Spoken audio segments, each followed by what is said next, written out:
वह मेरी पड़ोसन की बुआ का बेटा था।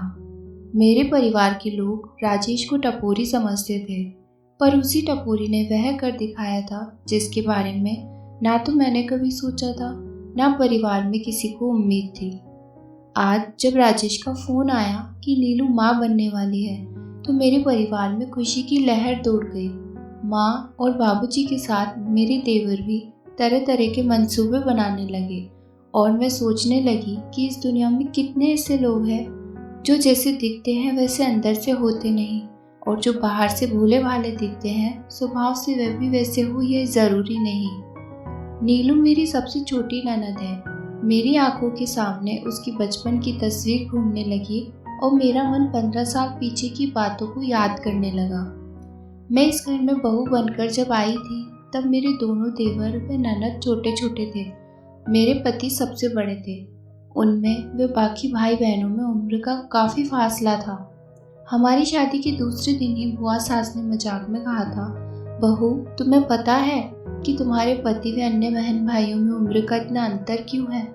तुम्हारे पति के जन्म के बाद मेरी भाभी ने सोचा थोड़ा आराम कर लिया जाए, और इतना कहकर वे जोर से ठहाका मारकर हंस पड़ी थी। नई नई भाभी पाकर मेरे छोटे छोटे देवर तो मेरे आगे पीछे चक्कर काटते और मेरा आंचल पकड़कर घूमते रहते, पर मैंने गौर किया कि मेरी सबसे छोटी ननद नीलू, जो लगभग 6-7 साल की थी, मेरे सामने आने से कतराती थी। यदि वह कभी हिम्मत करती और पास भी आती तो उसके भाई उसे झिड़क देते। यहाँ तक कि माजी भी हमेशा उसे कमरे में जाने को बोलती। नीलू मुझे सहमी सी नजर आती। शादी के कुछ दिन बाद घर मेहमानों से खाली हो गया था। कोई काम नहीं था तो सोचा कमरे में पेंटिंग ही लगा दूं। मैं अपने कमरे में पेंटिंग लगा रही थी कि देखा नीलू चुपचाप मेरे पीछे आकर खड़ी हो गई। मुझे इस तरह उसका चुपचाप आना अच्छा लगा। आओ नीलू, तुम अपनी भाभी के पास नहीं बैठोगी? तुम मुझसे बात क्यों नहीं करती? मैं उससे प्यार से अभी पूछ ही रही थी कि मेरा बड़ा देवर संजय आ गया और नीलू की ओर देखकर बोला, अरे भाभी ये क्या बातें करेगी, इतनी बड़ी हो गई पर इससे तो ठीक से बोलना तक नहीं आता। संजय ने बड़ी आसानी से ये बात कह दी। मैंने देखा कि नीलू का खिला चेहरा भुत सा गया। मैंने सोचा कि इस बारे में संजय को कुछ नसीहत दूं, पर तभी माजी मेरे कमरे में आ गई और आते ही उन्होंने भी नीलू को डांटते हुए कहा, तू यहाँ खड़ी खड़ी क्या कर रही है, जाकर पढ़ाई कर। नीलू अपने मन के सारे अरमान लिए चुपचाप वापस अपने कमरे में चली गई। उसके जाने के बाद माजी बोली, देखो बहू, मैंने तुम्हारे लिए सूट खरीदा है, और वह मुझे सूट दिखाने लगी, पर मेरा मन नीलू पर ही लगा रहा। शाम को जब ये घर आए तो चाय नाश्ते के समय मैंने इनसे पूछा, आप एक बात बताइए कि यह नीलू इतनी डरी सहमी सी क्यों रहती है?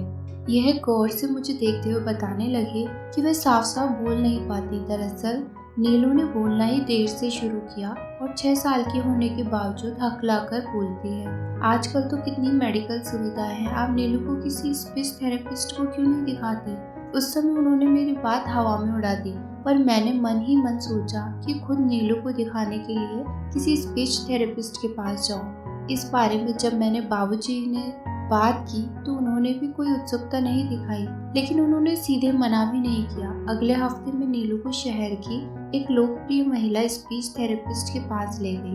थोड़ी देर बाद जब थेरेपिस्ट नीलू का विश्लेषण करके बाहर आई तो बोली, इसका हकलाकर बोलना उतनी परेशानी की बात नहीं है जितना इसके व्यक्तित्व का दबा होना।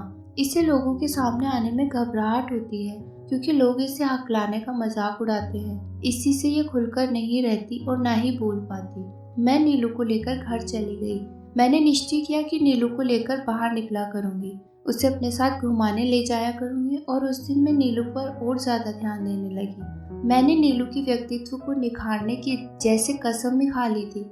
इसके नतीजे जल्दी ही अब सामने आने लगे। उस दिन तो घर में खुशी की लहर ही दौड़ गई जब नीलू अपने स्कूल में कविता प्रतियोगिता में प्रथम पुरस्कार लेकर घर आई थी। समय पंख लगाकर कितनी तेजी से उड़ गया पता ही नहीं चला। मेरे सभी देवरों की शादी हो गई। अब घर में बस नीलू ही थी।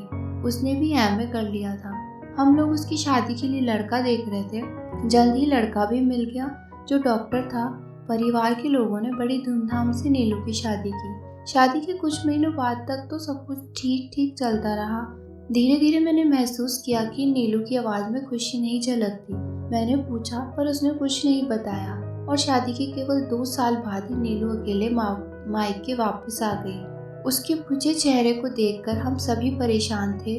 मैंने सोचा कि कुछ दिन बीत जाए तो उसके ससुराल फोन करूं, क्या पता पत्नी पत्नी में खटपट हुई हो। 15 दिन बाद जब मैं नीलू के ससुराल फोन आया तो उसकी सास और पति के जवाब सुनकर मैं सन्न रह गई। मेरा तो एक ही बेटा है, आपने हमसे झूठ बोलकर शादी की और अपनी तोतली बेटी हमें दे दी, उस पर वह बांझ भी है। मैं तो सीधे तलाक के पेपर भिजवाऊंगी।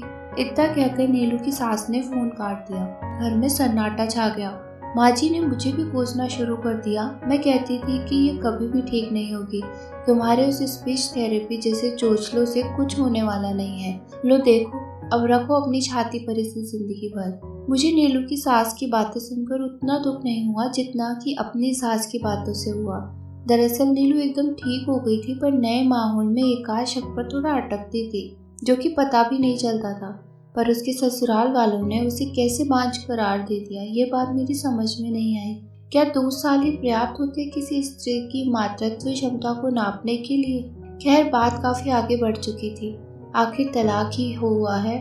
इसके बाद नीलू एकदम चुप सी रहने लगी, जैसे कि मेरी शादी के समय थी। बंद कमरे में रहना, किसी से बातें नहीं करना। एक दिन मैंने जिद करके नीलू को अपने साथ बाहर चलने के लिए यह सोचकर कहा कि घर से बाहर निकलेगी तो थोड़ा बदलाव महसूस करेगी। रास्ते में पड़ोस की बुआ का बेटा राजेश मिल गया। उसने मुझे रोककर नमस्कार किया और बोला, भाभी मुझे मुंबई में अच्छी नौकरी मिल गई है और कंपनी वालों ने रहने के लिए भी फ्लैट दिया है।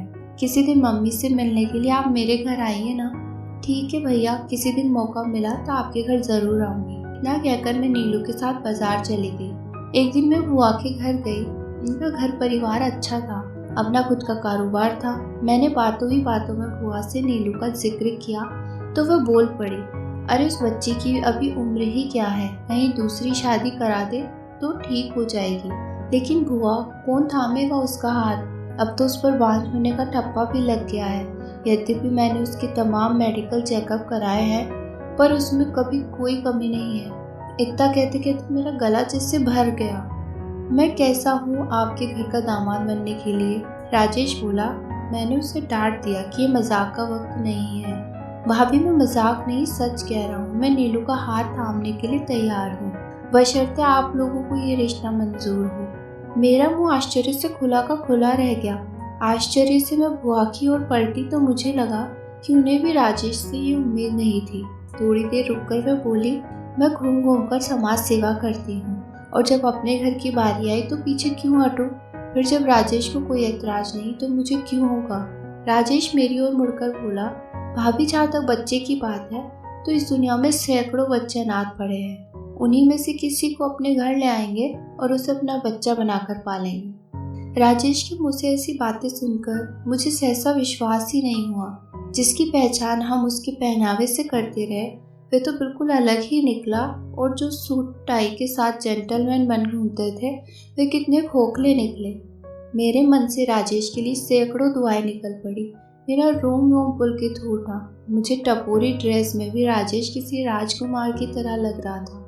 घर आकर मैंने बात परिवार के दूसरे लोगों को बताई तो सब इसके लिए तैयार हो गए और फिर जल्दी ही नीलू की शादी राजेश के साथ कर दी गई। शादी के साल भर बाद ही वे दोनों अनाथ आश्रम जाकर एक बच्चा ले आए और जब नीलू खुद माँ बनने वाली है तो मेरा मन खुशी से झूम उठा है। मैंने राजेश से फोन पर बात की और उसे बधाई दी तो वह कहने लगा कि भाभी, हम माँ बाप तो पहले ही बन चुके थे, पर बच्चों से परिवार पूरा होता है ना। बेटी तो हमारे पास पहले से ही है, अब जो भी होगा उसे लेकर कोई गिला शिकवा नहीं रहेगा, क्योंकि वह हमारा ही अंश होगा। राजेश के मुंह से ये सुनकर सचमुच मन भीग सा गया। राजेश ने मानवता की जो मिसाल कायम की है, यदि ऐसे ही सब हो जाए तो समाज में कोई परेशानी आए ही नहीं। ये सोचकर मेरी आंखों में राजेश व उसके परिवार के प्रति कृतज्ञता के आंसू आ गए। तो दोस्तों, आपको ये कहानी कैसी लगी प्लीज़ कमेंट बॉक्स में बताइए और चैनल को लाइक, सब्सक्राइब एंड शेयर कीजिए। धन्यवाद।